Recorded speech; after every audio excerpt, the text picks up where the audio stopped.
You have heard this your entire life. The owl is a bad omen. It sits on your roof and someone in the house will die. It calls your name in the dark and something terrible is coming. It appears at your window and the end is near. You have heard a grandmother say it, a neighbor whisper it, a story passed down through families for generations. And you believed it because it seemed like exactly the kind of ancient, dark knowledge that nature would hide inside something that only comes out at night. There is just one problem. Every single one of those beliefs made you afraid of the wrong thing. The owl was never the danger. The owl was always the warning system. And today we are going to find out what it is actually doing in your garden, why it chose your yard specifically, and why chasing it away may be the most expensive mistake your garden never recovered from. To understand what the owl is really doing, you need to understand what it actually is. Not the symbol, not the myth. The animal, the barn owl, the one most likely to visit your garden at night, is not a large bird. Its body is roughly the size of a pigeon. But what it can do with that body has no equivalent in the natural world. It flies in complete silence. Not near silence. Not almost silence. Complete silence. The feathers on the leading edge of a barn owl's wing are serrated, like the teeth of a comb, and that serration breaks up the turbulence that normally creates sound when air moves over a wing. Other birds produce noise when they fly. The barn owl produces none.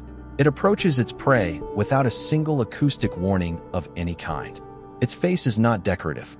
That flat, heart-shaped disc of feathers is a sound collection system. It functions like a satellite dish, funneling sound toward ears that are positioned asymmetrically, one slightly higher than the other. That asymmetry allows the owl to calculate the precise three-dimensional location of a sound source. Not approximately, precisely. It can locate a mouse moving under 6 inches of snow in complete darkness using sound alone. It does not need to see its prey. It only needs to hear it breathe. And it hunts every single night.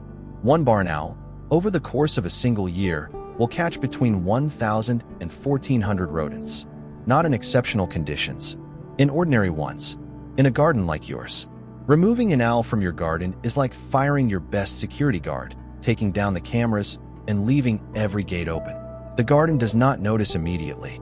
But what was being kept out notices immediately. Now here is the part that most people never think to ask. Why your garden? An owl does not land somewhere randomly. It does not drift from yard to yard on a whim.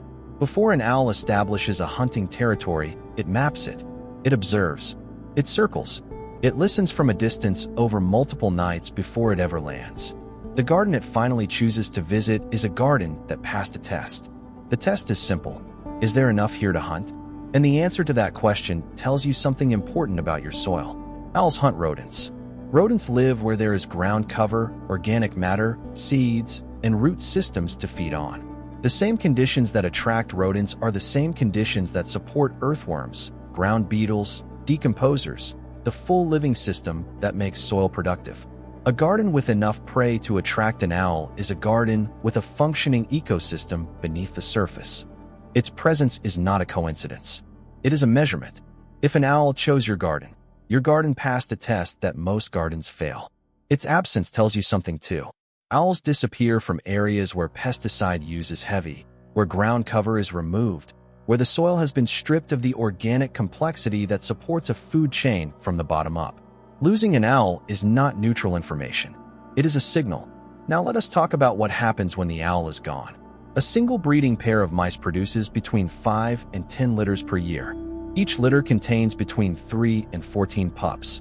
In the right conditions, warm, undisturbed, with adequate food, a mouse population can double in 3 weeks. Mice and voles do not simply pass through your garden. They eat bulbs. They sever root systems. They tunnel under seedlings and collapse them from below. They reach the roots of established plants and feed on them through winter when nothing is visible above the surface. The damage appears in spring when it is already too late. Rats carry disease. They contaminate soil with urine. They reach compost bins, sheds, and eventually walls. The owl was catching between 3 and 4 of these animals every single night. Without a word, without a trap, without poison that moves through the food chain and kills the birds that eat the poison rodents that ate your bait. Just silence and precision, and a body engineered over millions of years to do exactly this one thing. There is something else worth understanding. and it connects to everything we explore on this channel. The owl is sensitive. It requires mature trees for nesting, undisturbed grassland or ground cover for hunting, clean prey, rodents that have not been exposed to secondary poisoning from rodenticide baits. A garden that supports an owl is a garden that has held on to enough complexity to function as a real ecosystem rather than a managed surface. You can invite one.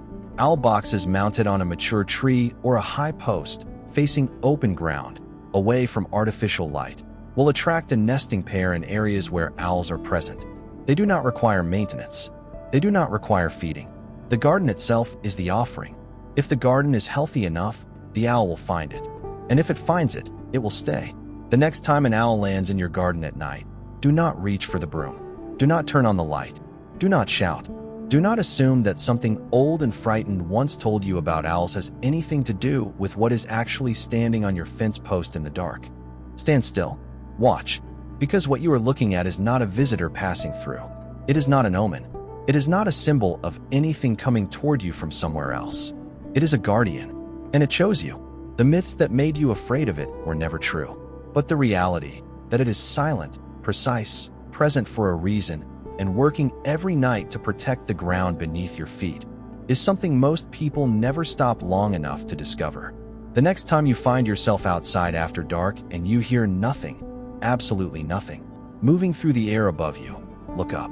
Something that hunts in silence just passed over your garden, and it is on your side.